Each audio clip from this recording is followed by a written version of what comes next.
artists! Today we're talking about the super versatile tool that every artist should have in their kit, the Kneaded eraser. We will explore what it is, how to use it effectively, and why it is different from a regular eraser. A kneaded eraser, also known as a boot eraser, is made of soft, pliable material. The key difference between this and a regular eraser is that it doesn't work by abrasion. Instead, it absorbs the graphite, charcoal, or pasta from your paper.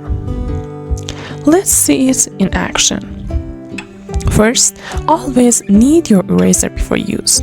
This warms it up and helps to distribute the absorbed graphite. You can shape it to a fine point for erasing small details or flatten it for larger areas. To erase, gently press and lift. Avoid rubbing, as this can damage the paper.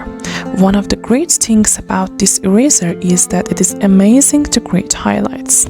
You can lighten your drawing easily by dabbing the eraser. Over time, your kneaded eraser will become saturated with graphite. To clean it, simply knead it thoroughly.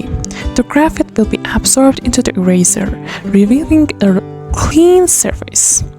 If it gets too dirty, you can break off a small piece and discard it. Some advantages of a kneaded eraser are that it doesn't leave eraser shavings. It is gentle on paper, it can be shaped, and it is great for creating highlights. A disadvantage is that you can't erase completely because it is lifting the graphite and not rubbing it.